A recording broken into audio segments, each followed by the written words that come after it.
আসসালামু আলাইকুম, সবাইকে ওয়েলকাম করছি সুলতানা ব্লগে। সুলতানা ব্লগ থেকে আজকে আমরা তৈরি করতে যাচ্ছি মোমো। অনেকেরই পছন্দের খাবার মোমো। দেখতে পারেন আমরা কিভাবে তৈরি করতেছি। আমরা একটা আটার ডো বানিয়ে নিয়েছি। তারপর হচ্ছে আমরা এই মাংসটাকে কিমা করে নিয়েছি।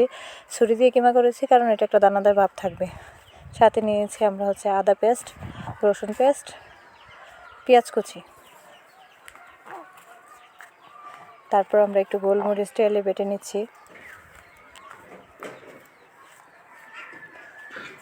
কড়াইতে একটু বাটার দিয়েছি, বাটারটা গলে যাওয়া পর্যন্ত অপেক্ষা করতেছি আমরা।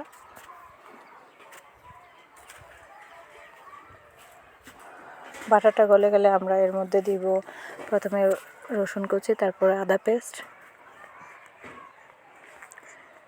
মোমোস তৈরি করে আমরা কম বেশি সবাই পারি, জাস্ট চোখে দেখলেই হবে। আপনারা দেখতে থাকেন, একদম সম্পূর্ণ ঘরোয়া উপায়, রেস্টুরেন্টের ফাঁকে ঝুঁকি ছাড়া।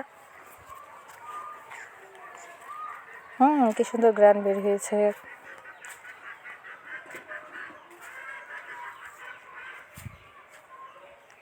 সম্পূর্ণ ঘরোয়া উপায়ে করতেছি, যেটা খেতে খুব বেস্ট ভালো লাগে।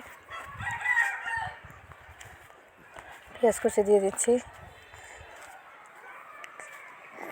হালকা একটু ভাজা ভাজা হয়ে গেলে আমরা মাংসটাকে একটু দিয়ে নিব।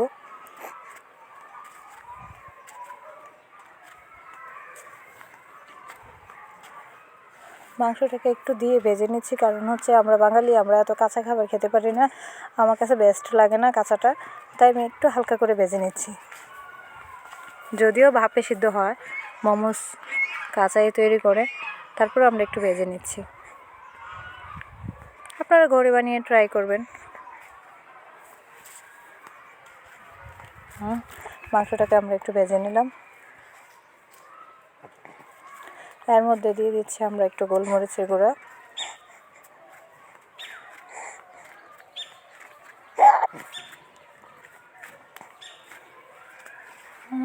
একটু নেড়ে চেড়ে নিচ্ছি।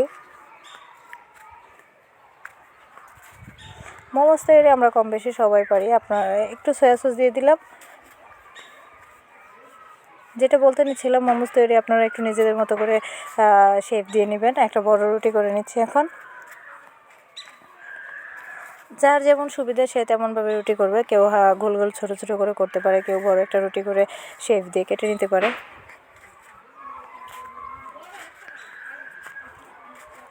অ্যাজ ইউর চয়েস, যেভাবে ইচ্ছে রুটি করতে পারেন।